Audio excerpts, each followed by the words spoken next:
du digital dans la construction. Alors, c'est notre sujet du jour avec vous, Julien Mercier. Bonjour. Bonjour. Puisque vous êtes le dirigeant d'Impact, une entreprise donc qui s'est dédiée depuis 2014 à la réalisation de scans et de modélisation. On va voir plus tard effectivement que l'offre s'est bien améliorée, a bien évolué. Alors, vous partez au départ du constat, vous avez un petit passé donc dans le bâtiment qui vous a un peu chahuté, vous avez été un peu malmené avec notamment des mauvais plans, des fausses données, etc. Et vous êtes rendu compte qu'il y avait du boulot à faire là-dedans. Exactement. Donc vous êtes un fournisseur de bons plans maintenant. Comme le geek, mais globalement, effectivement, j'ai travaillé pendant une quinzaine d'années dans le BTP, donc où j'ai géré des projets de construction, et on a eu malheureusement des fois des aléas liés à des problématiques de données qui étaient fausses. Et j'ai eu l'opportunité de connaître le relevé scanner 3D, qui permettait de digitaliser un bâtiment avec des données très précises, etc. Et je me suis dit, voilà, et je me suis dit, il y a quelque chose à faire. Et donc, je me suis lancé dans cette aventure. Et ça a pris rapidement, hein? Oui, assez rapidement, mais pas forcément comme je l'imaginais. Parce qu'au départ, on faisait des maquettes 3D, parce que c'était mon idée. Parce que comme on était dans l'énergie, c'était de visualiser tous les réseaux techniques, etc. C'était intéressant. Mais en fait, les gens nous achetaient plutôt des plans 2D. Donc, vous n'étiez pas forcément prêt, finalement.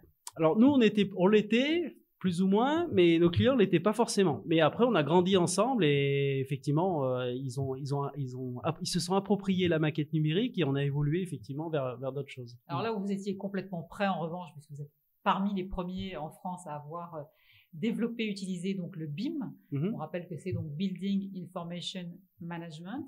Et là, en revanche, effectivement, vous avez quand même trouvé de bonnes réponses. Oui, alors effectivement, on était parti de nos plans, les clients nous achetaient ça, malgré qu'on leur proposait des maquettes. Ensuite, on a fait des maquettes et le Building Information Modeling est arrivé en 2014-2015, mais on en parlait, mais il s'en faisait très peu. Donc, on a des clients à nous qui commençaient à s'intéresser. Donc, nous, on les a accompagnés dans cette direction. Et concrètement, c'était à la fois de disposer de maquettes 3D graphiques, mais aussi d'avoir la capacité d'intégrer de la donnée alphanumérique, des propriétés, et donc de développer de nouveaux usages. C'est ça la vraie valeur ajoutée? Globalement, c'est ça. Bon, il y a d'autres sujets, mais globalement, effectivement, il faut se dire qu'on a un avatar numérique avec de la donnée, et de cette donnée-là, on peut faire de nombreux usages, gestion patrimoniale, suivi de projet, etc., etc. Et alors, vos clients, du coup, c'est quoi? C'est le maître d'ouvrage, l'architecte, le promoteur, c'est ça? Ça dépend de leurs besoins. Enfin, les besoins sont différents. Si on prend le cas du maître d'ouvrage, globalement, son besoin, c'est d'identifier les opportunités apportées par le BIM. Ils ont tous conscience qu'il y a quelque chose à faire, mais ils se disent qu'est-ce que je peux en faire en gros. Et donc on travaille avec eux, donc c'est un travail de fond, hein. On va analyser leur processus interne et identifier surtout la valeur ajoutée que peut apporter le BIM. Et on rédige en fait un cahier des charges, on imagine aussi les formations nécessaires. Et à partir de là, ils ont des vrais objectifs, se dire je fais du BIM et je sais pourquoi je le fais et je sais ce que ça doit m'apporter. Et donc justement la réponse à ces questions, c'est devenu là votre vraie valeur ajoutée à vous, cette prestation de conseil, d'accompagnement? Oui, mais c'était nécessaire parce que ça s'est fait naturellement aussi, parce que quand on a commencé à faire des maquettes, les clients nous disaient oui, mais concrètement, la maquette, je la fais comment? Quel est le niveau de détail? Quelles sont les informations que je peux mettre, etc. Et c'est là où on a commencé à échanger avec eux.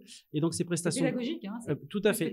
Il y avait toute la pédagogie. Et donc, du coup, petit à petit, effectivement, on est arrivé à faire des missions de conseil, donc auprès des maîtres d'ouvrage, comme je le disais tout à l'heure, mais au sein aussi des maîtrises d'œuvre, quand on fait des missions de BIM management. Et donc, on fait vivre la maquette et la donnée tout au long du cycle de vie. Vous avez grandi avec vos clients, finalement? Exactement, ouais. On s'est tenu la main mutuellement parce que on avait toujours un petit coup d'avance, on va dire, parce qu'on fait beaucoup de veille techno, on fait aussi des expérimentations, etc. Le BIM, c'est quand même très récent, hein, je veux dire. Oui, globalement, c'est récent et on en apprend tous les jours.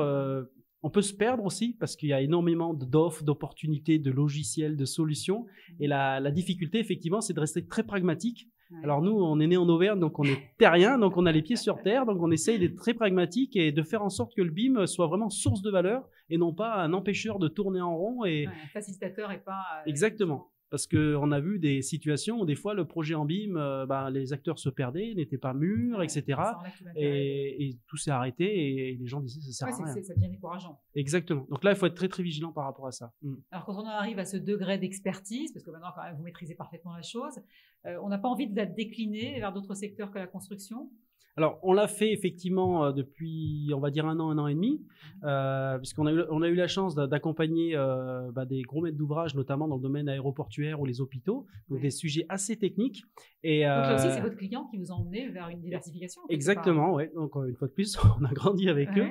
Et naturellement, on s'est orienté vers le domaine de l'industrie. Alors, l'Auvergne est terre industrielle, quand même, il faut le savoir. Donc, on travaille notamment avec des gens comme Volvic. Et donc, on a digitalisé des process industriels. On les a accompagnés sur tout ce qui est intégration des données, etc. Et ils s'approprient le sujet parce qu'ils ont les mêmes problèmes, à la fois disposer d'un inventaire patrimonial juste, à la fois graphique et en termes de données, mais aussi de pouvoir s'imaginer, se projeter dans les projets futurs, notamment en faisant de la simulation 4D, des choses comme ça. Donc on retrouve globalement les mêmes problématiques. Écoutez, merci Julien d'avoir répondu à nos questions. Julien Mercier, donc je rappelle que vous êtes dirigeant d'Impact et Auvergnat. Et Auvergnat. Merci.